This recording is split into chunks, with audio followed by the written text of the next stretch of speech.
Inihahandog ng lokal na pamahalaan ng Brooks Point sa ilalim ng tanggapan ng Punong Bayan at Municipal Information Office. Ang programa sa radyo tuwing Sabado, alas 11 hanggang alas 12 ng tanghali, ang impormasyon ng bayan para sa lahat. Hatid ng himpilang ito, ang impormasyon ng bayan para sa lahat.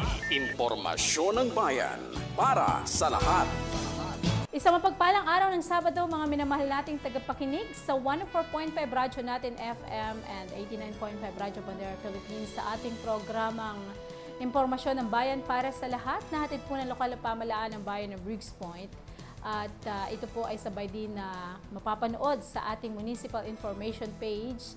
At syempre po, ito po ay laging napapakinggan tuwing alas 11 po ng tanghali o ng umaga sa araw ng Sabado sa mga himpilan na ating nabanggit.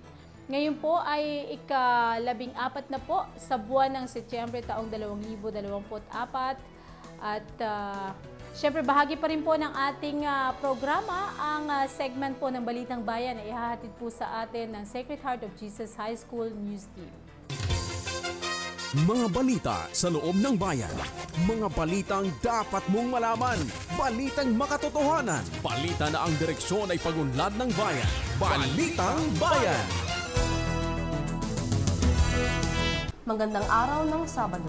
Ngayon po ay ika-14 sa buwan ng Setyembre taong 2024. Ako po si Rita Mariel P. Baldemar.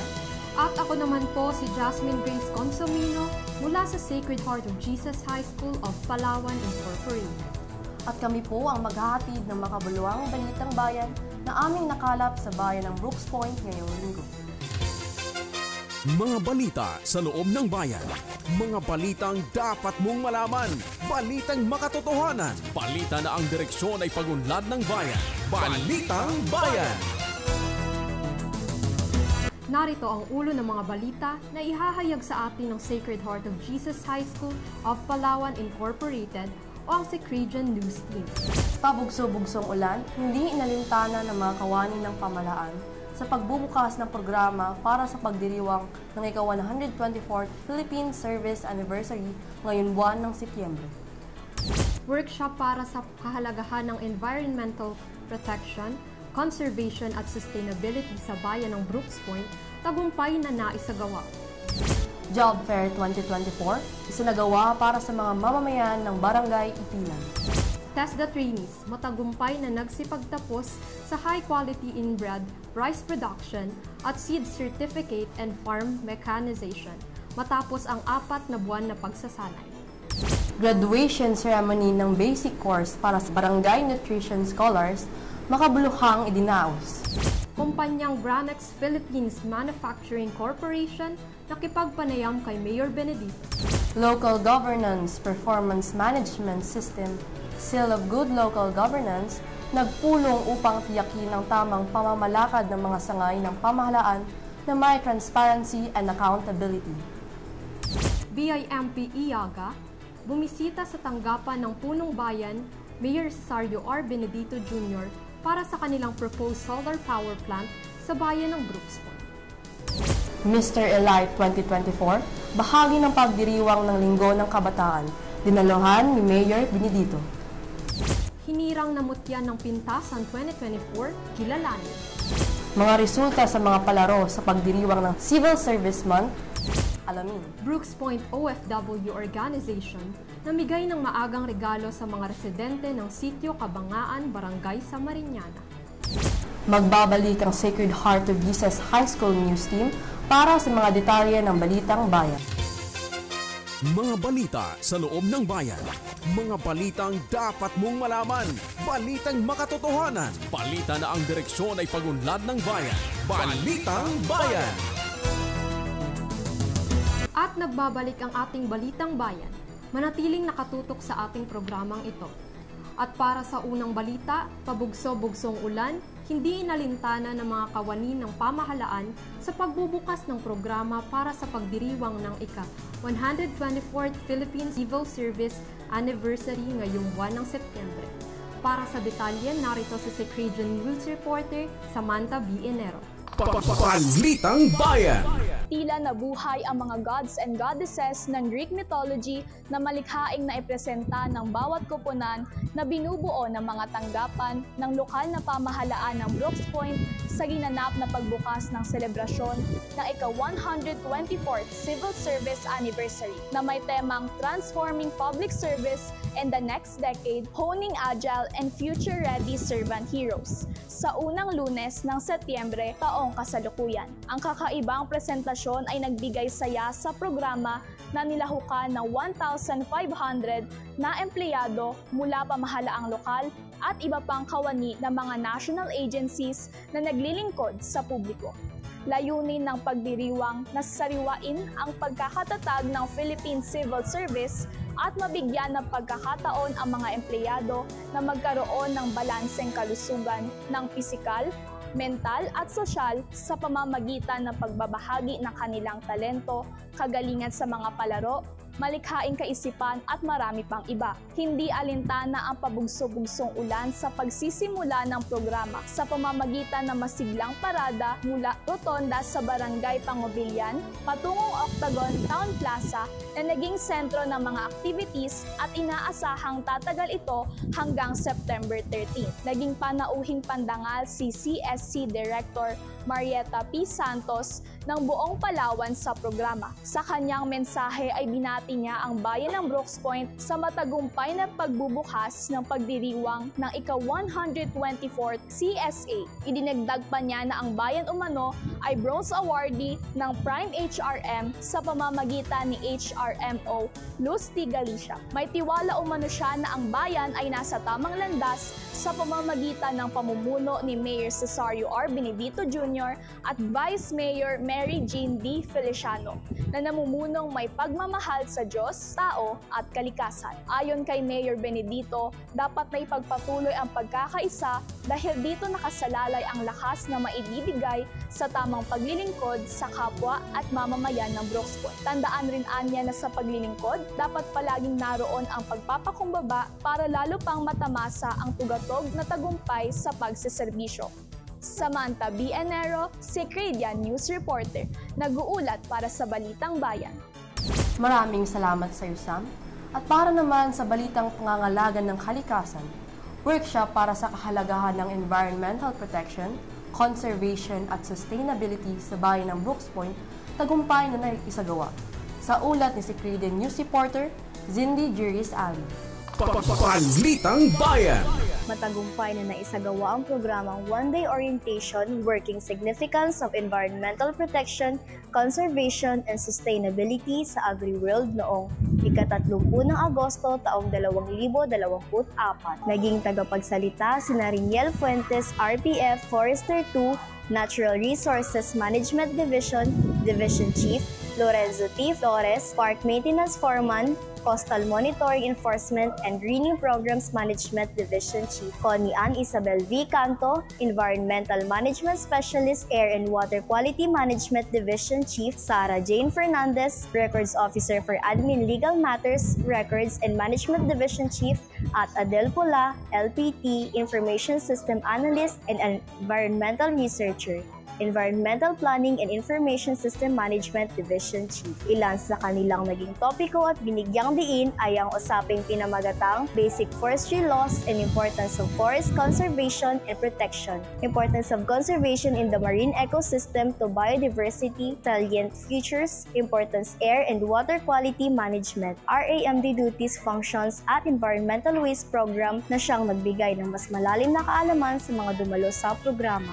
Dumalo rin sina Executive Secretary Stalwart Joseph Benedito bilang kinatawan ni Mayor Cesario R. Benedito Jr.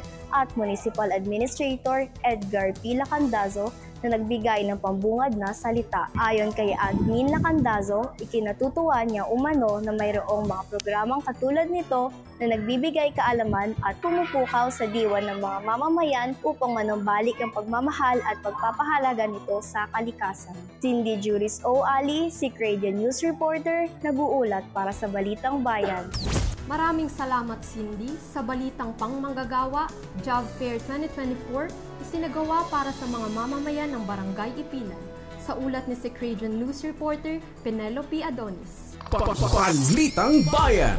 Nagsagawa ng Job Fair 2024 sa Barangay Ipilan ang Municipal Public Employment Service Office o MPESO ng Brooks Point sa pangunguna ni MPESO Abeline M. Benedito, katuwang ang Sangguniang Kabataan ng Barangay Ipilan na dinaluhan ni Executive Secretary Stalwart Joseph Benedito noong ika-30 ng Agosto taong 2024. Ang Job Fair 2024 ay inisyatibo ng pamahalaang lokal sa pamumuno ni Mayor Cesario R. Benedito Jr., Vice Mayor Attorney Margin D. Feliciano para sa mga mamamayan na nagnanais na makakuha ng trabaho at tuparin ang mga pangarap para sa mas magandang kinabukasan. Ayon kay Executive Secretary Benedito, sinisikap ng pamahalaang lokal na patuloy na bumaba ang unemployment rate sa bayan at mabigyan ng trabaho ang mga mamamayan upang maitaas ang antas ng pamumuhay ng bawat pamilya sa bayan. Dagdag pa ni E.S. Benedito na hindi lamang ito ang una at huling job fair na gagawin sa mga barangay. Bagkus, sisikapin umanong mapaglingkuran ang lahat ng mamamayan kasama ng MPESO Brooks Point upang sabay-sabay ang pag-angat ng buhay. Penelope B. Adonis, Secradian News Reporter, nag-uulat para sa Balitang Bayan. Salamat sa iyo, Pen. At para sa ating susunod na balita, TESDA trainees matagumpay na nagsipagtapos sa high-quality inbred rice production at seed certificate and farm mechanization matapos ang 4 na buwan na pagsasanay. Narito ang ulat ni Secradian News Reporter Camille Valdez-Tamon. Balitang Bayan. Tagumpay na nagsipagtapos ang mga TESDA trainees sa production high-quality inbred rice at seed certificate and farm mechanization noong ika-30 ng Agosto taong kasalukuyan na ginanap sa Barangay Hall, Pangubilyan, Brooks Point, Palawan. Dumalo sina Executive Secretary Stalwart Joseph Benedito bilang kinatawan ni Mayor Cesario R. Benedito Jr., Konsehal Jonathan Lagrada, Municipal Agriculturist Renato Bacosa, Punong Barangay Violeta B. de la Cruz, mga barangay Kagawad, Provincial Director, TESDA Palawan, Gerardo A. Mercado, at Advientos Integrated Farm Owner, Victor A. Adviento. Layunin ng pagsasanay na mas maiangat ang mga kaalaman at kalidad ng produksyon at magandang ani ng palay gamit ang makabagong pamamaraan ng pagsasaka at mga makinarya para mas mapadami ang bunga ng produkto na maisupply sa mga mamamayan. Camille C. Valdez-Tamon, Secradian News Reporter, nag-uulat para sa Balitang Bayan. Salamat sa iyo, Camille. Sa balitang pangkalusugan, graduation ceremony ng basic course para sa Barangay Nutrition Scholars, makabuluhang idinaos. Balitang hatid sa atin ni Secradian News Reporter Axel Ross. Balitang Bayan. Tapos ang ginawang pagsasanay patungkol sa Basic Nutrition Course, masayang nagsipagtapos ang mga Barangay Nutrition Scholar o BNS na bahagi ng programa ng pagpapalakas sa mga kawani ng pamahalaang lokal na dinaluhan Executive Secretary Stalwart Joseph Benedito bilang kinatawan ni Mayor Cesario R. Benedito Jr. Kasama sinang Municipal Administrator Edgar Lacandas, Konsehal Richard Balyan na ginanap sa Maruyo Bridge Convention Center, Barangay Pangubilyan, Brooks Point, Palawan. Araw ng Biyernes, ika-30 sa buwan Agosto taong kasalukuyan. Ang Barangay Nutrition Scholars Project ay nilikha noong 1977 upang magpalaganap ng tamang impormasyon sa nutrisyon at makapagbigay ng tamang nutrisyon sa mga barangay. Layunin ng pagsasanay na magkaroon ng panibagong kaalaman at mapalawak ang pananaw ng mga Barangay Nutrition Scholars patungkol sa iba't ibang programang pangnutrisyon at kanilang magagawa bilang isang kawani ng pamahalaang lokal na nakatutok sa implementasyon at monitoring sa kalusugan ng mga mamamayan ng Brooks Point. Axel Ren Birosi, Secradian News Reporter, nag-uulat para sa Balitang Bayan. Maraming salamat sa iyo, Axel. At sa balitang pangkaularan naman, kumpanyang Granex Philippines Manufacturing Corporation nakipagpanayam kay Mayor Benedito. Ulat sa atin si Secradian News Reporter Lirian Arceo. Balitang Bayan. Nakipagpulong ang mga kinatawan ng Granex Philippine Manufacturing Corporation at Coconut Industry Investment Fund kina Mayor Cesario R. Benedito Jr., Vice Mayor Mary Jean D. Feliciano, Board Member Ryan Maminta, Konsehal Victor Colili, Konsehal Jonathan Lagrada sa New Municipal Building, Barangay Tugtog, Brooks Point, Palawan, araw ng Miyerkules, Agosto 28, 2024. Nakipagpanayam sina Ginoong Ruel Rosal, Horacio Tagle, Wesley Makayan, Al Umali, Gerardo Erese, Carlo Rabat at Eric Protasio upang masusing pag-usapan ang karagdagang panahon para sa operasyon ng nasabing kumpanya sa bayan ng Brooks Point. Ang Granix Philippine Manufacturing Corporation ay kilalang kumpanya na bumibili at nagpoproseso ng kopra upang gawing refined cooking oil, crude, at iba pang produktong nagmula sa ito. Darian Arceo, si Crajan, news reporter, nag-uulat para sa Balitang Bayan. Maraming salamat sa iyo, Lay. Samantala, Local Governance Performance Management System, Seal of Good Local Governance, nagpulong upang tiyakin ang tamang pamamalakad ng mga sangay ng pamahalaan na may transparency and accountability. Balitang hatid sa atin ni si Crajan News Reporter, Samantha Enero. Balitang Bayan.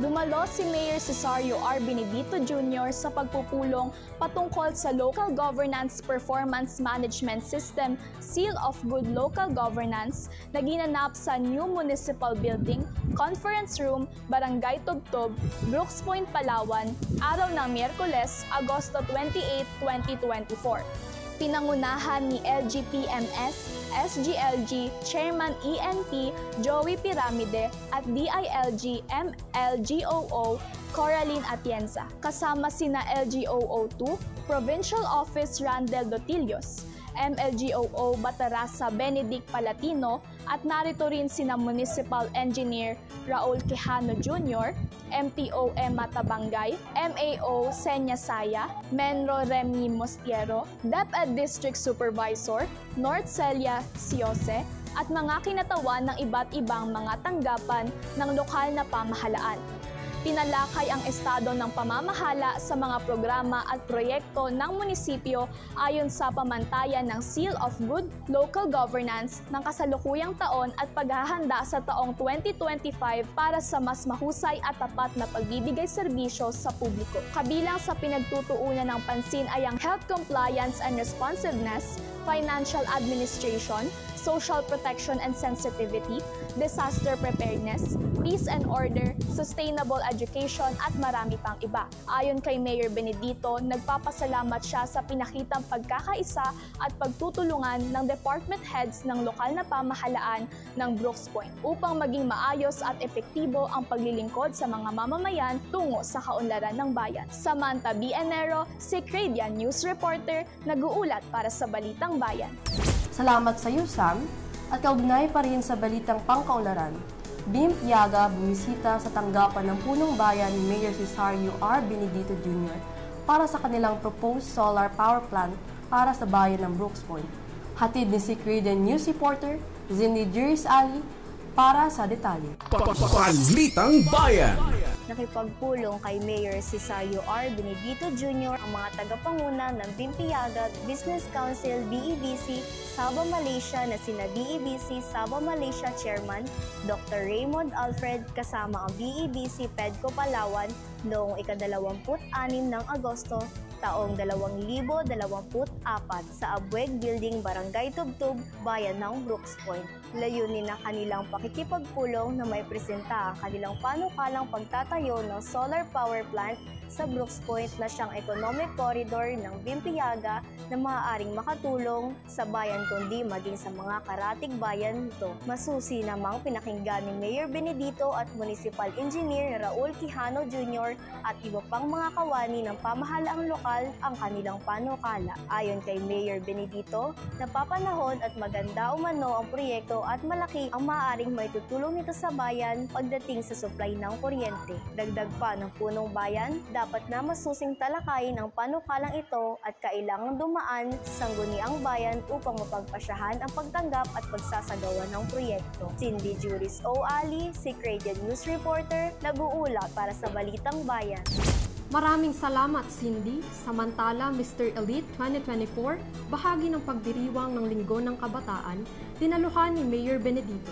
Sa ulat ni si Crajan News Reporter, Penelope Adonis. Balitang Bayan. Nagtagisan ang 12 mga natatanging mga kabataan sa larangan ng tikas at kagwapuhan sa search for Mr. Elite Model 2024 gabi ng Sabado, Agosto 24, 2024 na ginanap sa Poblacion District 2 Covered Court, Brooks Point, Palawan. Pinaingay ng mga kalahok ang covered court sa pamamagitan ng kanilang pagrampa, suot ang kanilang makabagong mga kasuotan.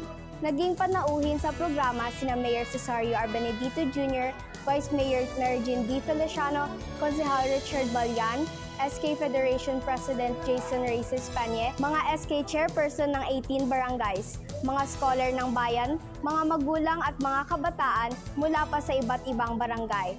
Ang Mr. Elite Model 2024 ay isa sa mga programang inilunsad ng Local Youth Development Council, katuwa ang Office of the Community Affairs at Sangguniang Kabataan, bilang bahagi pa rin ng pagdiriwang ng Linggo ng Kabataan 2024. Ayon kay Vice Mayor Feliciano, hindi lahat ay nabiyayaan ng tangkad at kagupuhan. Ngunit kahit ganun pa man, ay maaari pa rin maging responsableng kabataan sa pamamagitan ng pagiging disiplinado, pag-iwas sa mga bisyo, at pag-aral ng mabuti tungo sa magandang kinabukasan. Pinahayag naman ni Mayor Benedito ang kanyang pagbati at pasasalamat dahil sa mga ganitong programa ay nakatutulong sa paghubog at paghasa ng kumpiyansa sa sarili ng mga kabataan. Dagdag pa niya na laging bukas at handang sumuporta ang pamahalaang lokal ng Brooks Point para sa mga gawain at programa para sa mga kabataan tulad ng scholarships na Scholar ng Bayan. Penelope B. Adonis, Sir Crayon News Reporter, nag-uulat para sa Balitang Bayan. Salamat sa iyo, Pen. At ang hinirang na mutya ng Bintasan 2024, kilalanin. Balitang hatid sa atin ni si Crayon News Reporter Camille Valdez-Tamon. Balitang Bayan! Matapos ang tagisan sa ganda, talino at galing, kinoronahan na ang bagong mutya ng Pintasan 2024 noong gabi ng Biyernes, Agosto 30, 2024 sa Sitio Pintasan, Barangay Barong-Barong, Brooks Point, Palawan. Naglaban-laban ang 7 nagagandahang mga natatanging dilag ng sitio upang maitanghal ang karapat-dapat na itanghal bilang mutya ng Pintasan 2024. Naging panauhing pandangal sina Vice Mayor Mary Jean D. Feliciano at Executive Secretary Stalwart Joseph Benedito bilang kinatawan ni Mayor Cesario R. Benedito Jr. Naiuwi naman ni Ms. Jolan Amande ang titulong mutya ng Pintasan 2024. Ayon kay Vice Mayor Feliciano, ang tagisan ng ganda at talino ay isa sa pinakamainam na paraan upang mabuo at mahasa ang kumpiyansa sa sarili ng mga kabataan. Sa mensahe naman ni Executive Secretary Benedito, kanyang ipinaabot na bukas ang pamahalaan ng Brooks Point upang suportahan ang mga programa sa Sitio Pintasan at sa lahat ng mga barangays na sakop ng Brooks Point. Camille C. Valdez-Tamon, si Crayon News Reporter, nag-uulat para sa Balitang Bayan. Maraming salamat, Camille. Samantala, mga resulta sa mga palaro kaugnay ng pagdiriwang ng Civil Service Month, alamin sa ulat ni si Crayon News Reporter Axel Ross. Balitang Bayan! Sa unang araw ng mga palaro kaugnay sa selebrasyon ng ika-124 Philippine Civil Service Anniversary sa bayan ng Brooks Point, narito ang mga nagwagi na team sa palarong banner racing. Nasungkit ng Team Aphrodite ang panalo. Sa Amazing Race, wagi ang Team Zeus. Samantala, sa obstacle relay, nanguna ang Team Athena. Sa blind volleyball naman, naiuwi ng Team Poseidon ang panalo. Habang sa larong hula hoop relay, wagi ang kupunan ng Team Poseidon. Sa larong perimeter shootout men, panalo muli ang Team Zeus. Habang sa perimeter shootout women, wagi ang Team Athena. Sa duck walk relay, muling nasungkit ng Team Zeus ang unang pwesto. At sa larong sail a boat, wagi pa rin ang Team Zeus. Samantala, sa larong lahi na palo sebo, panalo muli ang Team Athena. Abangan ang iba pang announcement of winners na iba pang laro at activities sa mga susunod pang araw. Axel Ren Birosi, si Crayon News Reporter, nag-uulat para sa Balitang Bayan. Salamat sa iyo, Axel. Good news! Ang Brooks Point OFW Organization namigay ng maagang regalo sa mga residente ng Sitio Kabangan, Barangay sa Mariñana. Balitang hatid sa atin ni si Crayon News Reporter Lirian Arceo. Balitang Bayan! Bago tuluyang natapos ang buwan ng Agosto 2024, nagsagawa ng gift-giving charity activity ang Brooks Point OFW Organization na may temang maging daan ng tulong mula sa kakayanan tungo sa mga nangangailangan para sa mga indigenous people na residente ng upper area ng Sitio Kabangaan, Barangay sa Mariñana.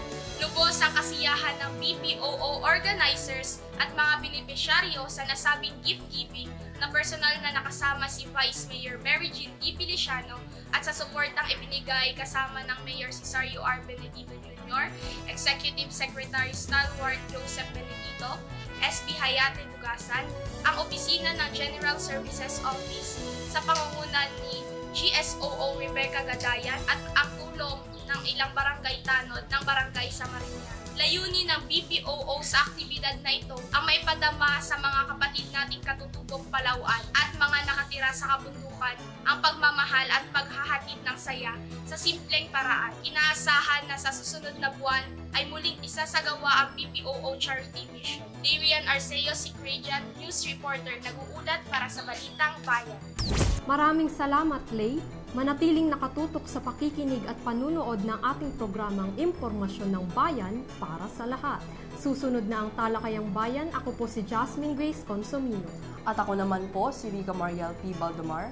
Kami po ang Sacred Heart of Jesus High School of Palawan Incorporated, news reporters na naghatid ng Balitang Bayan. Mapagpalang araw sa lahat, Bayan ng Brooks Point.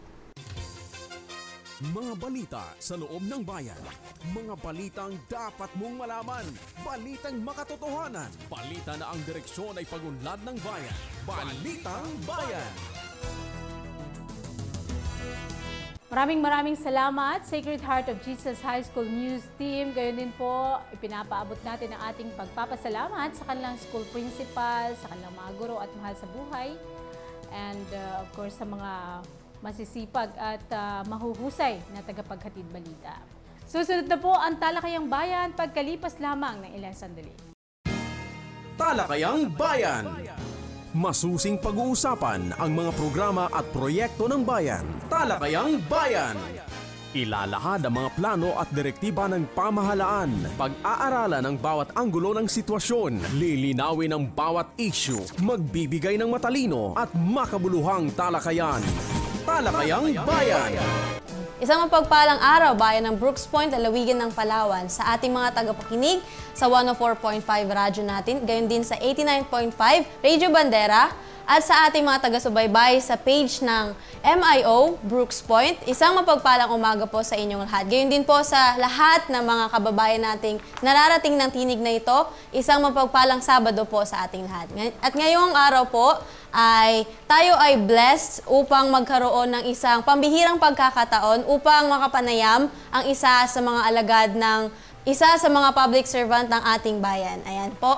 Tulungan niyo po akong i-welcome ang isa sa mga magagaling at isa sa mga pinakabata, fresh na fresh, fresh na fresh na public servant ng ating bayan. Walang iba kundi si Sangguniang Kabataan Federation President, Honorable Jason Reyes Peña. Isang magandang umaga po. Hi, isang magandang umaga po sa ating lahat. Grabe yung pambihirang pagkakataon. Ganda pala pakiramdam para ako na sa Tony Talks. Magandang araw po sa inyo lahat. Sana po patnubayan po ninyo ang talakayan namin ngayon sa Municipal Information Office po. Nang sa ganun po, kahit pa paano po may maibahagi po kami para sa inyo pong kaalaman kung ano-ano po ang mga programa at inyo pong maaasahan sa aming maikling administrasyon. So maraming salamat po sa unang pagkakataon na makapanayam po namin kayo sa aming programang Talakayang Bayan segment ng Impormasyon ng Bayan para sa lahat. So dahil nga po, ayan, hindi natin patumpik-tumpik pa. Unang katanungan para sa iyo, SK. So SK Sispenye, maaari niyo po bang ibahagi ang mandato ng Sangguniang Kabataan? Ang mandato po ng Sangguniang Kabataan alinsunod sa Republic Act 10742 or also known as Reform Act of Sangguniang Kabataan Series of 2015. Ang pinaka-mandate po naming mga SK po syempre ay magkaroon po ng KK Youth Profiling. Ano po ang KK? KK po is katipunan ng kabataan, age 15 to 30, na naninirahan po sa isang particular na barangay.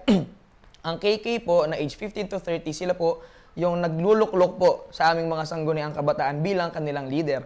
So, ang mandato po namin ay mag-conduct po ng profiling para sa kanila. Nang sa ganun po ay magkaroon po yung mga barabarangay namin ng updated data po para sa kanila. Nang sa ganun din po, mas mapadali po para sa barangay na malaman kung ano po yung kailangan. Quote and quote po, kailangan po, hindi po kagustuhan ng mga kabataan. Kasi po, nagkakaroon po tayo lagi ng misconception eh. Pag tatakbo sa SK, mga kampanya sa SK, SK gusto ko ng ganito, SK gusto ko ng ganyan, SK gusto ko magpatupad ka ng ganito, gusto namin ng ganyan. No. In reality po, talaga, ang pinakapangunahing trabaho po namin, kasatuan po ng barangay, bilang ex-officio member po kami ng barangay, ay malaman po kung ano po yung kailangan ninyo. So, kada conduct po namin ng KK Youth Profiling po, malalaman po namin kung sa isang particular na lugar, ilan po dito yung out-of-school youth, ilan po yung medyo nagka-baby nang hindi inaasahan, ilan po sa age ng gantong bracket, ilan po yung may sakit, malnourished, yung mga ganun po. So, napakalaking factor po nun para po maipasok po namin siya sa aming comprehensive plan, kung ano po yung mga activities po na pwede naming activities or program po na pwede naming ibaba para po matugunan yung mga ganong problema po ng mga particular barangays.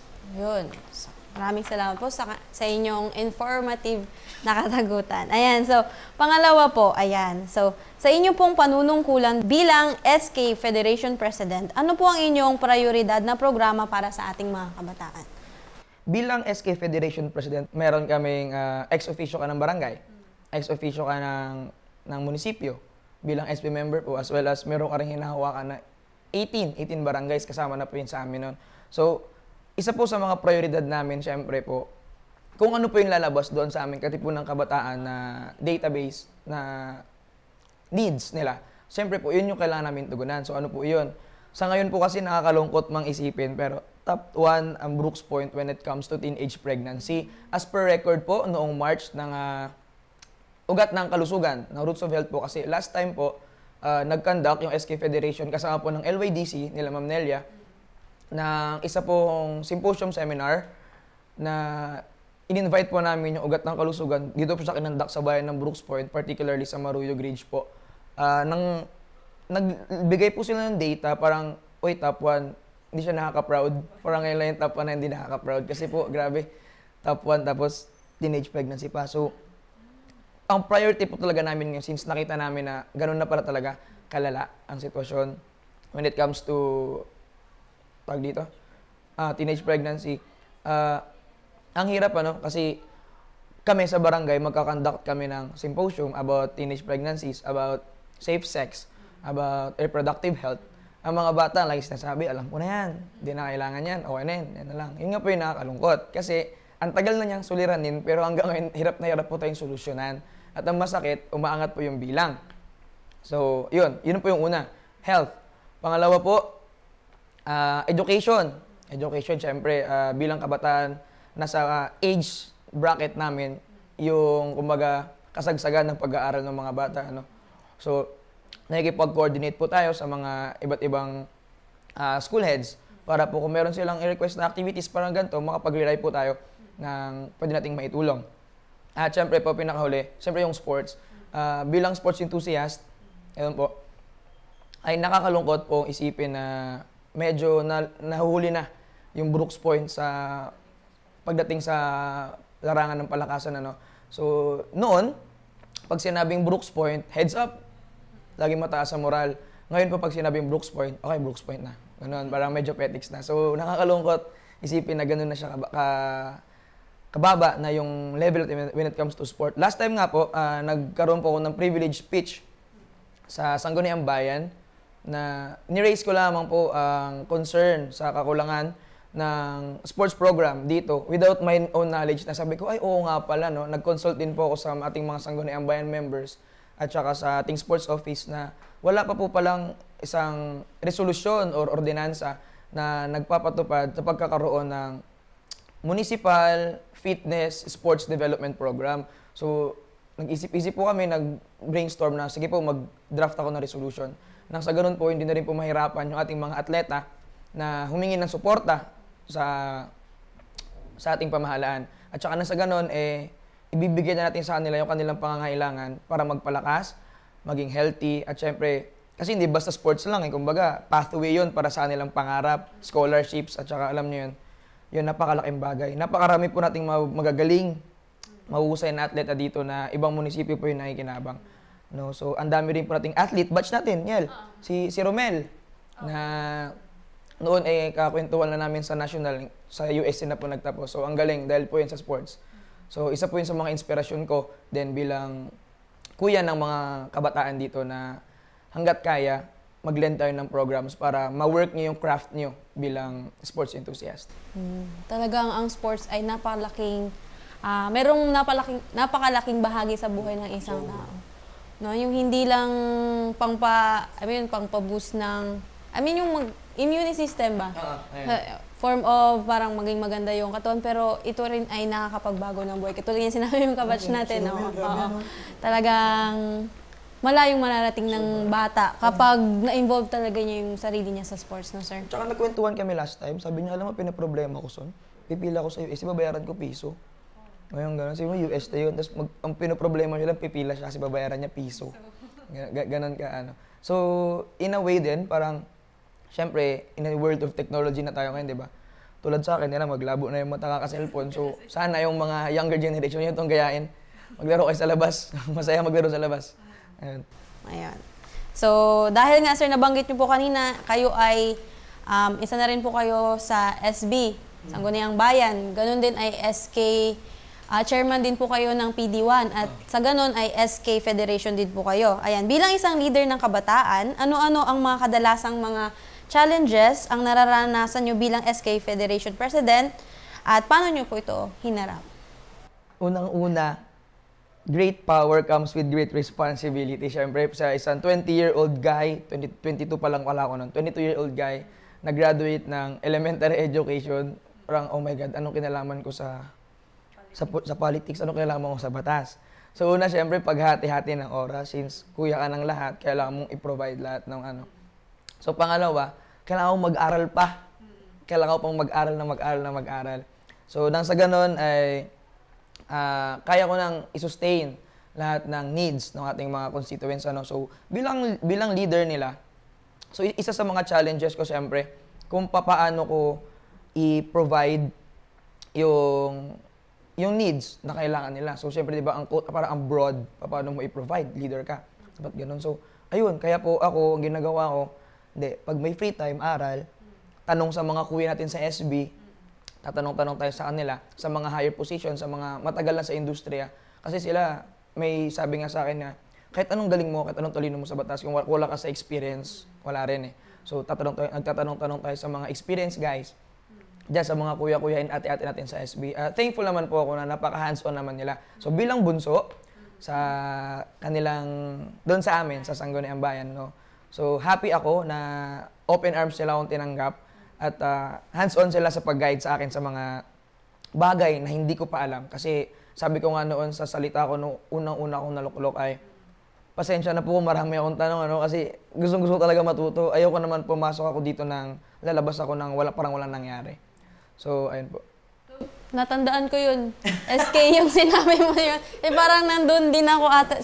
Saan ba yun? Privilege speech mo po ba yun? Sa flag ceremony. Flag ceremony? Oo. Yun. Oo, nandun din po ako yun. Pati nung sa ano? Nung dito? Yung dito sa, yeah. First Tuesday. So, dahil nga po katatapos lang po ng Linggo ng Kabataan, ayan, ano po yung mga plano? Ano po yung mga planong programa ng SK upang mas lalong mapalakas yung kabataan ng Brooks Point? Since tapos na, thank you po pala sa mga nag-participate sa Linggo ng Kabataan. It so happen na ang saya kasi nga po, municipal-wide siya, although nakakapagod sobra. And heads up po sa mga Sangguniang Kabataan chairman natin dyan na full support sa kanilang barangay. So, sana po ay na-meet namin yung expectations ninyo and hopefully po na next year, mas bongga pa. Sorry sa mga shortcomings po since bago pa lang ay medyo kapaka-pa po tayo. So, ayun, balik tayo sa tanong, ano pa ang mga programs po and activities po na naka-inline after ng Linggo ng Kabataan. So, after this interview po, so magkakaroon po ng meeting ang LYDC. So, magpo-program naman po kami na kung ano pa pwedeng mailatag this coming September, October, November. Ito bago matapos po yung taon, ano. Since ang Linggo ng Kabataan lang naman po yung mandate para sa SK, hindi naman po pwede na hanggang doon lang matapos yung activities. So kami po ay nakikipag-ugnayan sa mga NGAs and NGOs po na willing makipag-collaborate po sa Sangguniang Kabataan, especially po sa mga livelihood programs. Hindi man kami makapagbigay directly sa kanila, pero pwede naman po kami maging tulay from ng mga NGOs or NGAs po na ihatid sa ating mga kababayan po. Ano. So last time, kinandak ng Federation siya sa Poblacion District 1 para po siya sa mga out-of-school youth. Kaya napakalaking factor po nung KK profiling, no? Para malaman natin kung sino ba sa atin yung mga out-of-school youth. Kasi pag wala tayong record, tatanungin mo, out-of-school youth. Siyempre may hiya yung batang magsagot na out-of-school youth siya. So, nag-conduct siya para sa mga out-of-school youth and PWDs po in partnerships po to sa Paleco, Palawan. Nag-conduct po kami ng isang livelihood program, dishwashing liquid making soap. Ayun po, para po sa kanila. So, by next month po, pinaplan po kami ulit makipag-coordinate po sa kanila para sa ibang barangay naman po namin mailatag. So, ayun po. At hindi lang po yun pala, kasi po, may ilang buwan pa tayong natitira sa taon. So, we plan pa po makipag-coordinate pa po sa iba pang mga NGOs po na may mga ganong klaseng programa. Ayun. So, mga kababayan, mga kapwa ko kabataan, narinig niyo po yun na ang SK Federation ay taus-pusong gumagawa ng paraan upang maabot ang bawat kabataan at mabigyan ng pagkakataon na magkaroon ng trabaho, ganyan, or ma-uplift ang ating mga sarili. Ayan. So, dahil nga po, alam ko aware po kayo dito sa sa Senado, kumbaga yung pag-e-extend ng termino ng mga SK officials. So, sang-ayon po ba kayo sa panukulang ma-extend ng 6 na taon ang termino ng mga SK officials? Siyempre naman. Joke lang. Yung pag-extend po ng barangay and sangguniang kabataan officials po ay may pros and cons, siyempre. So tulad sa amin, meron kaming, kung 3 years lang kami, 18 months nga lang kami, di ba? 18 months. Dapat sasabay kami next year. Pero sana kung sakaling masunod yung civil service ay 3 years po kami, yung saktong isang term. Ang cons po kasi nun, meron din po kasi mga upcoming leaders po na gusto at mataas rin po ang potential para makapamuno. Pero since ang pros naman po ng 6 years na ganun, kung matutupad man po siya, tuloy-tuloy po yung mga programa na mailalatag na sangguniang kabataan para sa kanilang mga constituents, lalo na po sa mga barangay. Since barangay po ang isa sa pinaka-busy na local government units dahil sila po ang pangunahing pinupuntahan ng mga kababayan bago po pumunta sa sanggunian. Sila po ang andyan halos araw-araw may transaction, kukuha ng indigency, kukuha ng cedula and all, makikipag-aayos ng mga kaso, ganyan. So, ang 6 years program, according to Senator Amy Marcos po, ang goal niya po doon ay para makatipid din ang gobyerno na mag-conduct ng election after 3 years. So malaki raw po ang matitipid. Isa pa po ay ang programa na hindi natuloy ng kasalukuyang nakaupo ay pwede niya pong ituloy. Kasi po, 6 na taon na, hindi siya mag-worry na kung ako may infrastructure project dyan or may isang programang binaba, ay 3 years kong gaganapin. Tapos, paano kung magustuhan ng tao at matalo ako ng the second term ko, ay hindi na siya matutupad, di ba? Parang magandang tuloy-tuloy rin ng mga programa.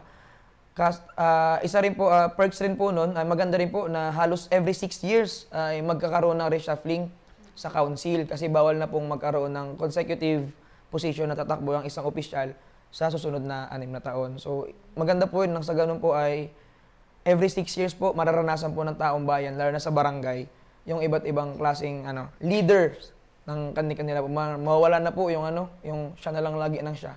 Alam niyo yung ganun. So, yun po. Ayun. So, sang-ayon ba kayo, sir? Yes. Ayun. Yes. Sang-ayon po si sir sa 6-year extension ng SK officials. So, ayan, sir, bilang kuya ng mga kabataan, may tips po ba kayo para sa mga kabataang nagnanais or nangangarap na maging leaders in the future? Bilang kuya ng kabataan, opo, ang isang leader po ay napakalaking responsibilidad.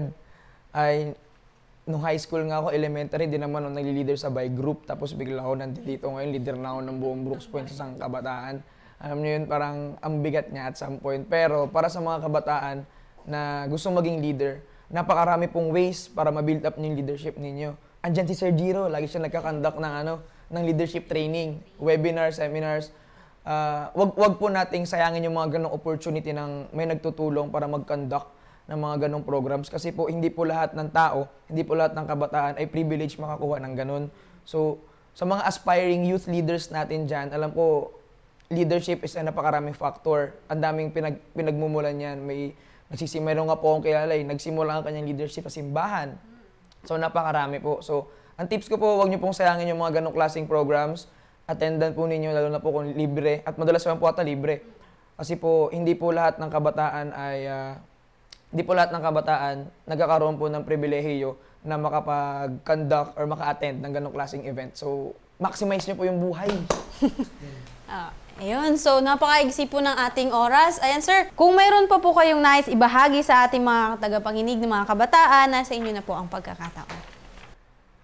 Sa lahat ng kabataan, ng katipunan ng kabataan, hindi lang sa District 1 kundi sa buong Brooks Point, bilang inyong kuya, nais ko po magpasalamat sa inyong pagtanggap na tuwing ako bibisita, lagi po kayo nandiyan. At nais ko pong sabihin sa inyo na i-maximize nyo po yung inyong capacity bilang kabataan. Magsali po kayo, makipag-participate po kayo sa mga sangguniang kabataan events ng inyong mga barangay dahil ginawa po nila yan para po sa inyo, hindi po para sa kanila. At yun, makipag-collaborate, makipag-participate kasi po kahit ano pong galing ng isang leader, kung hindi po sumusunod yung follower, wala rin pong mangyayari. So, isa pa po, gusto ko pong i-congratulate ulit lahat ng sangguniang kabataan members. Simulan natin sa councils, appointed, elected, at saka sa inyong chairmans na congratulations po. Natapos po ang ating linggo ng kabataan na parang buwan nata ng kabataan ng matiwasay at mapayapa. And we're looking forward pa po sa iba't ibang activities ng Local Youth Development Council.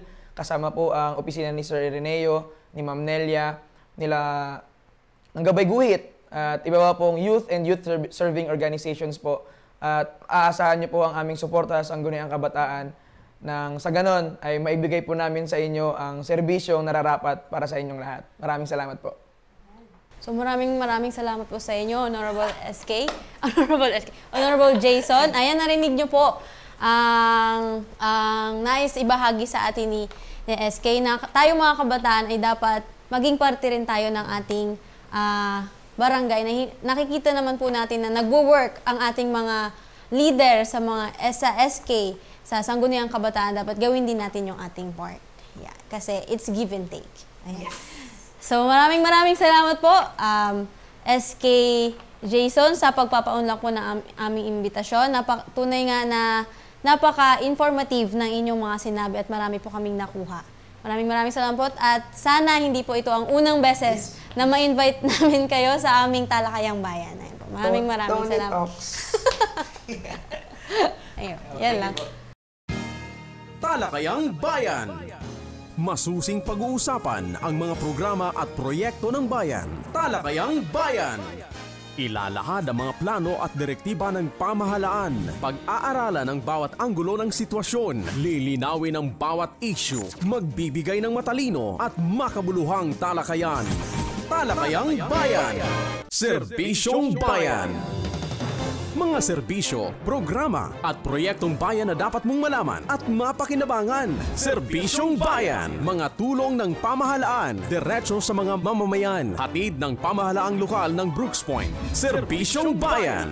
Malinis, mabilis at makadiyos na paglilingkod. Serbisyong Bayan.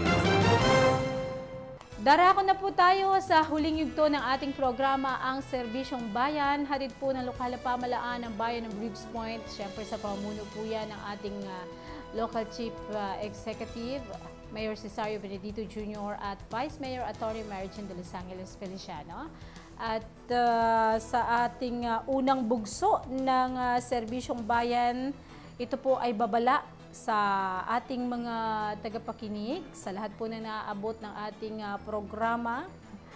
Ayon po sa ating municipal information page, ito po ay paalala, huwag makipagtransaksyon sa mga fixers. Katulad na lamang po sa pagkuha ng mga BIR. Alright, sige po, babasahin ko na lang sa inyo. Sinusuportahan ng Bureau of Internal Revenue or BIR ang Anti-Red Tape Authority or ARTA sa kanilang kumpanya laban sa mga fixers. Paalala po lalo na sa mga kumukuha ng mga TIN ID or TIN number. Illegal ang pakikipagtransaksyon sa mga fixers ayon sa Republic Act number 11032 o ang Ease of Doing Business and Efficient Government Service Delivery Act of 2018. Papatawan po ang mga fixers o mga nakikisabot sa mga fixers ng pagkakakulong na hanggang 6 na taon at multa hanggang 200,000 piso o 200,000 pesos. Ito po ay ayon sa pasya ng korte. Pareho pong papatawan ang fixtures and of course, itong mga nagiging kasabwat.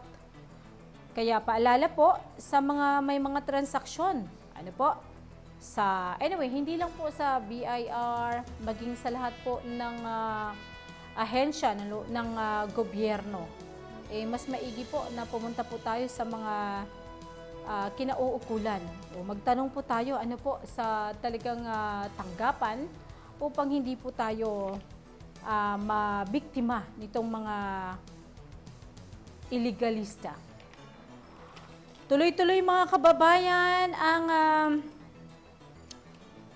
pagbugso ng ulan sa iba't ibang bahagi po ng lalawigan ng Palawan. Ito po ay dahil sa magkakasunod na bagyo na papasok po sa bansang Pilipinas. Ang isa po ay I think palabas na at ang isa po ay kasalukuyang low pressure pa din. Subalit inaanyayahan po or pinapaalalahanan po ang lahat na mag-ingat dahil hindi natin matansya ang sama ng panahon.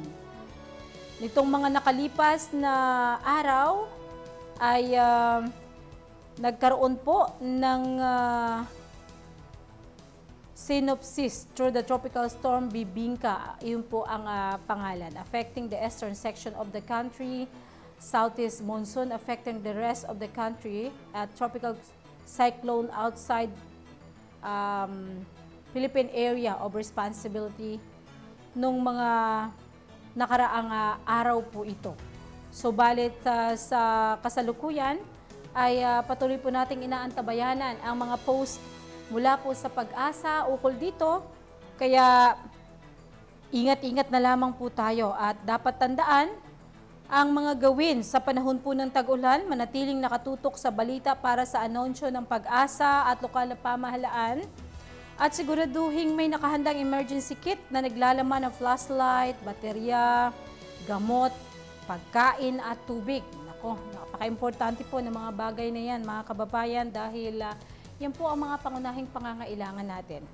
Siguraduhin may nakahandang emergency kit. Okay, nasabi na. I-secure po ang mga gamit at kagamitan sa inyong bahay upang maiwasan ang pagkasira, iwasan ang pagtawid sa mga ilog o baha, maghanda ng sapat na pagkain at tubig at tatagal ng ilang araw. Alamin ang mga evacuation center sa inyong lugar at siguraduhin fully charged ang inyong mga cellphone at iba pang communication devices. And makipag-ugnayan sa mga kamag-anak at tiyaking alam nila ang inyong kalagayan. So, napakahalaga po ng communication. Tuloy-tuloy po tayo. Paalala, bayan ng Briggs Point, mag-ingat at umiwas sa mga individual na grupo na naglalabas ng mali at ng mga panlinlang na impormasyon tungkol sa PhilSys. Nako, ito na. Parang katulad din po ng inanunsyo ng BIR. Naiulat sa PSA ang ilang peking post mula sa Facebook group ng Philippine National ID, News and Information at isang individual na gumagamit ng pangalang Calvin Processings na umano'y nag-aalok ng PhilID na may bayad. Ang pag-register sa PhilSys ay libre. Hinihikayat ang publiko sa Briggs Point na i-report agad ang mga peking post, page o individual na gumagawa ng illegal na aktibidad ukol sa PhilSys at maaaring magdala ng mga mensahe sa Facebook or sa aming Facebook page. Ayan. Sa iba pong informasyon mga kababayan, ay pwede po nating bisitahin ang Municipal Information page dahil nandiyan po ang mga mahahalagang impormasyon ukol po dito sa paalalang na i-post. Ano po? At ang mahuhuli po na nakikiisa sa modus operandi na ito ay mayroon pong nakahandang parusa na hanggang 3 taon hanggang 6 na taon na pagkakakulong at multa na halagang 1,000 to 3,000 pesos ayon sa Implementing Rules and Regulation ng Republic Act number 11055 o Philippine Identification System. At ito po, alam ba ninyo mga kababayan na pwede na kayong kumuha ng Digital TIN ID gamit ang online system ng Bureau of Internal Revenue o BIR. Narito ang step-by-step guide para makakuha ng yung Digital TIN ID sa online registration and update system or URUS. Alright? Reminder lang po na kailangan munang mag-create ng account sa URUS bago makapag-apply ng TIN ID. At kaakibat po nito, mas maigi pa rin pong bisitahin ang Municipal Information page dahil dyan nyo po makikita yung tamang link ng pag-apply ng online ng Digital TIN ID. At pabatid po sa publiko para sa mas maayos na serbisyo publiko, ipinapaalam po sa lahat na ang ating mahal na mayor ay lumipat na po, sa mga pabalik-balik dito po sa dating building na pinag-oopisinahan ng ating mahal na mayor ng mga ilang buwan. Sa ngayon po, sila po ay nakalipat na at nasa maayos na sitwasyon na po sa bagong munisipyo. Noong September 9 pa po, taong 2024, taong kasalukuyan, lumipat po sa bagong munisipyo na matatagpuan sa Barangay Tubtub, Brooks Point, Palawan, kasama ng Municipal Administrator Office, Community Affairs Office, Sangguniang Bayan, ilang kawani ng MSWD at General Service Office. Maraming salamat po sa mga patuloy na nagtatanong at inaalam kung saan na po ang ating municipal mayor or ang tanggapan po ng mayor's office. Ayan, ngayon po ay nasa bagong munisipyo na. At eto po, nais ko kayong imbitahan na patuloy pong subaybayan ang official TikTok account ng ating Municipal Information Office ng Bayan ng Brooks Point. Dito nyo makikita ang mas mabilis at mainit na mga balita, impormasyon at updates tungkol sa ating bayan. Maging una sa kaalaman, like, follow at share na po ng Municipal Information page. Serbisyong Bayan.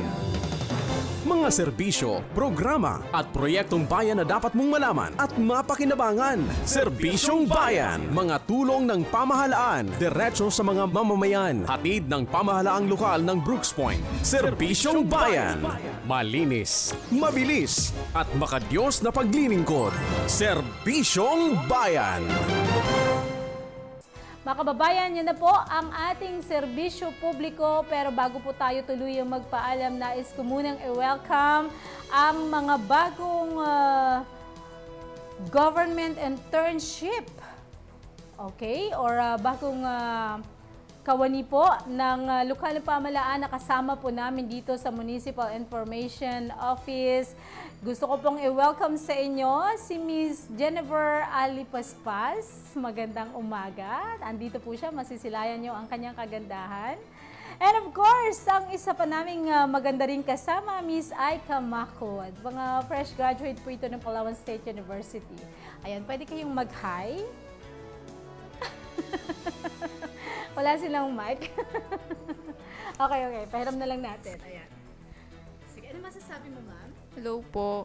Ang masasabi ko po ay hooray. Hooray! Ayun, hello po. Yun, thank you po sa pa-welcome po. May bayad po yan. May bayad po. Alright mga kababayan, yan po ang ating mga bagong kasama dito sa Municipal Information page.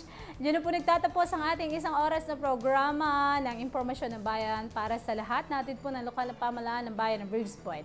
Sa pamumuno ng ating Local Chief Executive, Mayor Cesario Benedito Jr. at Legislative Vice Mayor Attorney Marijan de Los Angeles Feliciano, kasama po ng ating Municipal Information Designate Ms. Deborah Faith C. Malakaw, ako po Maria Lynn Galicia Archie, ang naghahatid sa inyo ng Balitang Bayan, Talakayang Bayan at Impormasyon ng Bayan dahil ang impormasyon ng bayan ay para sa lahat. Magandang tanghali po. Bye! Inihahandog ng lokal na pamahalaan ng Brooks Point sa ilalim ng tanggapan ng Punong Bayan at Municipal Information Office. Ang programa sa radyo tuwing Sabado, alas 11 hanggang alas 12 ng tanghali, ang impormasyon ng bayan para sa lahat. Hatid ng himpilang ito, ang impormasyon ng bayan para sa lahat. Impormasyon ng bayan para sa lahat.